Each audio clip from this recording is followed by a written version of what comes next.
Hey guys, Zach here with Hot Dog's Garage. Today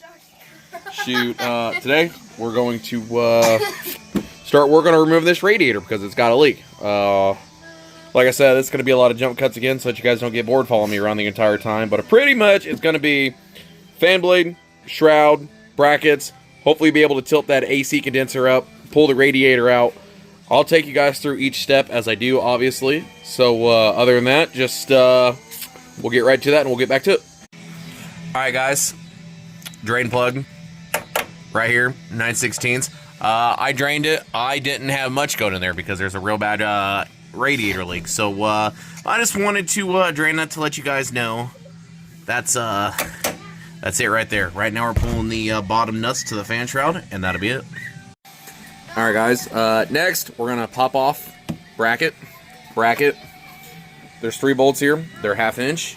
We're going to get those popped off, and then once we get those popped off, we'll move to the next step.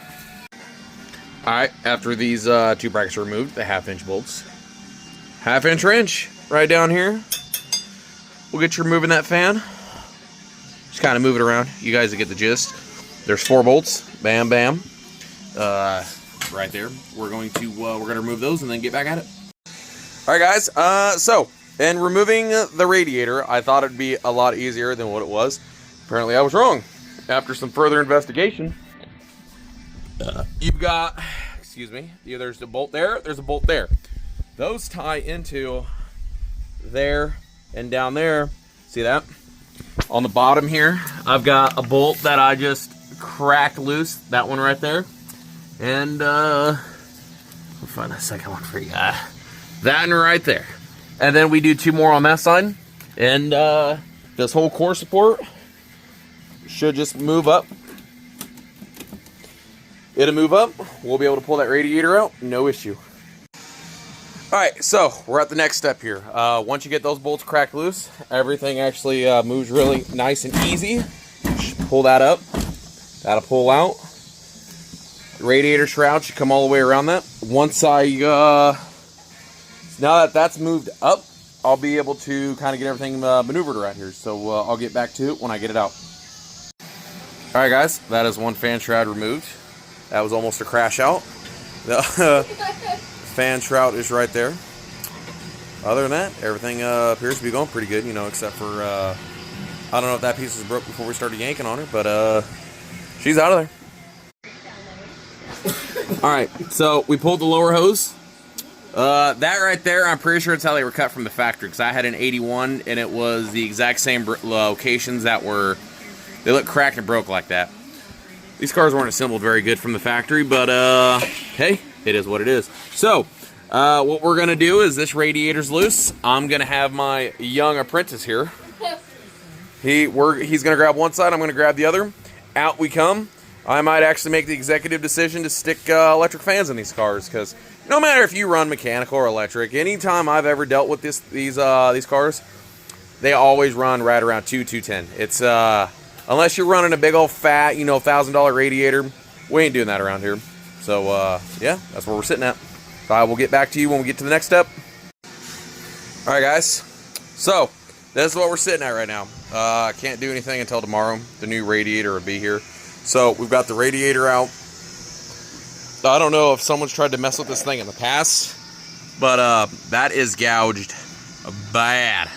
That is probably why it is safe to say we ain't got no fluid in here. So nope, this one will probably end up getting tossed to the curb, and we'll be getting a new radiator in there. Don't know about electric fans yet. Hey guys, Zach back at it again today with Hot Dog's Garage. I just want to let you guys know, I'm not really good at this editing thing yet. I'll probably just be clipping a bunch of these videos together and kind of doing something on the YouTube Create. So I'm not good at it. If it takes off, maybe. I don't know. I'm just trying it out. We did get the radiator today. They're a set of El Cheapo radiators. It's an El Cheapo radiator is what it is. A sucker was like 160 bucks because we're not paying $1,000 for a cold case. But this is what we got. There's a difference. You've got your copper. This one is considerably heavier. This one's aluminum. This one is considerably lighter. I mean, it's probably hard to, you guys ain't gonna be able to tell. But that one's a lot heavier. thickness wise, there's your copper, you know, copper. The aluminum is going to do a lot better purging in that heat too. It's going to be a better heat transfer. Other than that, I mean, obviously there was going to be no saving that. I'm sure you could, you know, I'm sure if somebody was dedicated enough. I'm not dedicated enough here because this is doing stuff on a budget. Okay, there's a lot of other guys out there that have, you know, these huge budgets, you know, $10,000-$15,000 on car lifts and stuff, and they're like, oh yeah, this is what we got going. Not me.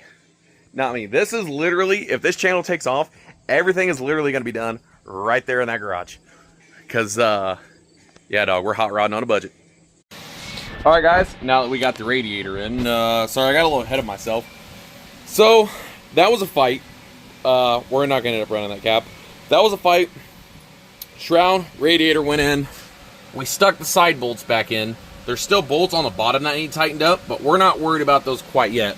So what we're going to work on is we're going to work on getting these brackets and stuff mounted down, get this radiator sucked back to where it needs to be, and then I'll get with you guys as soon as I get one side done up and show you guys what you need to do. Alright guys, I've kind of got one side bolted up, or well, not bolted up, it's kind of loosely done up. You don't really want to tighten anything until everything's in place. So we've got, make sure you got fresh rubber on the bottom of your radiator support. Got this right here. This right here mounts to, bam, bam, 2 long bolts, comes down. This is for the coolant overflow. You've got your bracket here that holds the shroud to it too. Yeah, so we're gonna go ahead and we're gonna keep working. I'm gonna do the other side there, and then once I get the other side down, it looks pretty good. I'll end up tightening everything down, and then yeah, we'll move to the next step. Alright guys,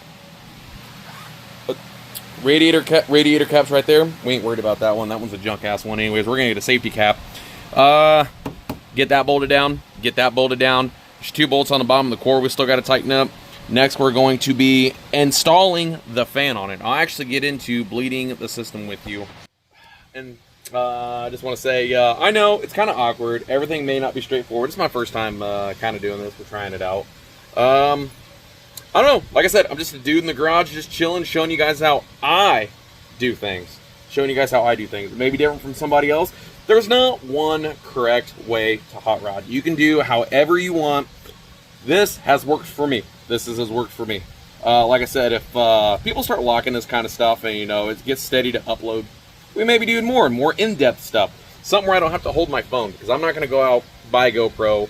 I'm not going to go out and buy, you know, fancy equipment to it if this doesn't work out. Just be a waste of money. So, yeah, cool. Other than that, I'll get back to you guys on the next jump cut when we get to that fan installed and in place. Alright, guys. She is on. She's bolted tight. No rubbing. Everything is solid. I absolutely love those cheap-ass Work Pro ratchet wrenches. Love them. Love them, love them, love them. So, what we're going to do is we're going to get coolant in the system, let her run, we're going to bleed it, then yeah, we'll get back to it. I'll, like I said, I'm not going to walk you guys through every step of the way. It's kind of monotonous, especially like when I'm on YouTube and I'm looking for stuff, I'm always tapping it on the right side so it goes through the video. So, yeah, I'll try not to bore you guys with a lot of stuff. Like I said, just a dude. So, we're going to get coolant in that, and then I'll get you guys back in here.